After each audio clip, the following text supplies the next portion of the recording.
বিসমিল্লাহির রহমানির রহিম। আজকে দেশের একজন অত্যন্ত বিশিষ্ট সন্তান, যিনি তার নিজের যোগ্যতা বলে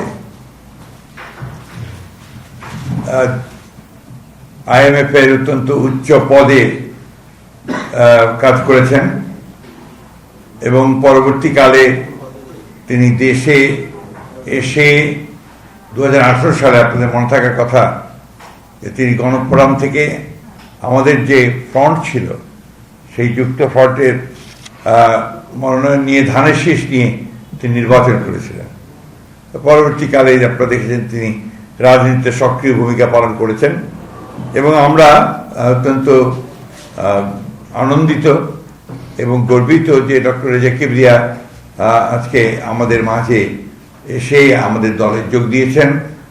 আমি আমার দলের চেয়ারপারসন দেশনেত্রী বেগম খালেদা জিয়া, ভারপ্রাপ্ত চেয়ারম্যান জনাব তারেক রহমানের পক্ষ থেকে তাকে আমাদের দলে স্বাগত জানাচ্ছি। আপনারা সবাই জানেন যে আমাদের দলের চেয়ারপারসন এই দেশের সবচেয়ে জনপ্রিয় নেত্রী এবং গণতন্ত্রের আপসীন নেত্রী দেশনেত্রী বেগম খালেদা জিয়া এখন অত্যন্ত অসুস্থ, হাসপাতালে আছেন। সারা দেশের মানুষ তার রোগ মুক্তির জন্যে আল্লাহ তাআলার কাছে দোয়া চাইছেন। আমরা এই অনুষ্ঠান থেকেও আমরা তার জন্য দোয়া চাইছি, আল্লাহ তাআলা তাকে যেন অত্যন্ত দ্রুত সুস্থ করে দেন এবং আমাদের মাঝে এসে পৌঁছান এবং কাজ করার আমরা তার নেতৃত্বে কাজ করতে পারি। আমি আজকে এই অনুষ্ঠানে যোগদান অনুষ্ঠানে কথা বলতে চাই যে অনেক চড়াই উতরাই পার হয়ে, অনেক আন্দোলন, অনেক রক্তত্যাগ, অনেক আত্মত্যাগ এর মধ্য দিয়ে কিন্তু আমরা একটা সুযোগ পেয়েছি এই গণ অভ্যুত্থানের পরে, ছাত্র গণ অভ্যুত্থানের পরে একটা নতুনভাবে বাংলাদেশকে নির্মাণ করবার। এবং আপনারা ইতিমধ্যে দেখেছেন যে বর্তমান যে অন্তর্বর্তীকালীন সরকার আছে ডক্টর মোহাম্মদ ইউনূসের নেতৃত্বে, সেই নায়াসিনামাইড ও স্যালিসাইলিক সমৃদ্ধ লিলি ফেস ওয়াশ যা ফেসের ডেড স্কিন সেল দূর করে দেয় দ্বিগুণ ফাস্টার ব্রাইটেনিং। সরকারের অধীনে অনেকগুলো আপনার সংস্কার কমিশন তৈরি করে 6টা প্রায় করার মধ্য দিয়ে আমরা একটা সংস্কারের সনদ আমরা স্বাক্ষর করেছি। এবং এখন আমি মনে করি যে দেশে একটা পরিবেশ তৈরি হয়েছে একটা অবাধ সুষ্ঠু নির্বাচন অনুষ্ঠানে। এবং আমি ধন্যবাদ জানাতে চাই যে এই অন্তর্বর্তীকালীন সরকার প্রধান আমাদের ডক্টর ইউনূস, তিনি ইতিমধ্যে 2026-এর ফেব্রুয়ারি মাসে নির্বাচন অনুষ্ঠানের ঘোষণা দিয়েছেন এবং সেইভাবেই আপনার প্রস্তুতি চলছে।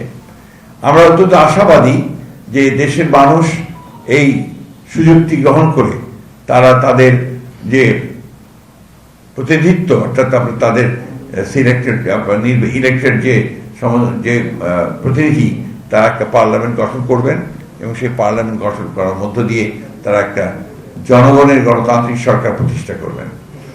আমরা আশাবাদী যে ডক্টর রেজা কিবরিয়ার যোগদান আমাদের এই কর্মকাণ্ডগুলোকে আরো শক্তিশালী করবে।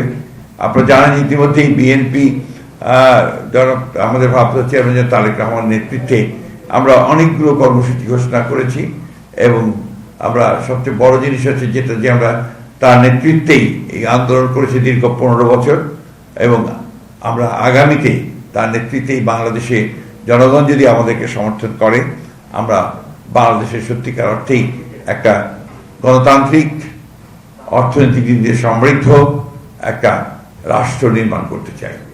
সেই রাষ্ট্র নির্মাণের অতীত অভিজ্ঞতা আমাদের রয়েছে। আপনারা জানেন যে আমরা ইতিপূর্বে প্রায় 3 বার আমরা সরকার গঠন করেছি এবং তারও পূর্বে আমাদের শহীদ প্রেসিডেন্ট জিয়াউর রহমানও রাষ্ট্র পরিচালনা করেছেন। আমাদের সমস্ত এই অভিজ্ঞতা থেকে আমরা অন্তত এটুকু বলতে পারি যে বিএনপি যদি সরকার পরিচালনার দায়িত্ব পায়, তাহলে অবশ্যই বিএনপি বাংলাদেশকে একটা সত্যিকার অর্থেই একটি গণতান্ত্রিক এবং একটা সমৃদ্ধ অর্থনীতি গড়ে তুলতে সক্ষম হবে। আমরা ডক্টর রেজা কিবরিয়াকে স্বাগত জানাচ্ছি এবং আশা করছি যে ডক্টর রেজা কিবরিয়ার যোগদান শুধু তার এলাকা না, নির্বাচনী এলাকা নয়, সারা বাংলাদেশেই একটা প্রভাব বিস্তার করবে এবং তিনি তার মেধা দক্ষতা দিয়ে এই যে কর্মসূচি আমরা গ্রহণ করেছি, 31 দফা কর্মসূচি। সেই কর্মসূচির ভিত্তিতে বাংলাদেশ নির্মাণ করার ক্ষেত্রে তিনি তার ভূমিকা রাখতে পারবেন। Welcome doctor Sylvia.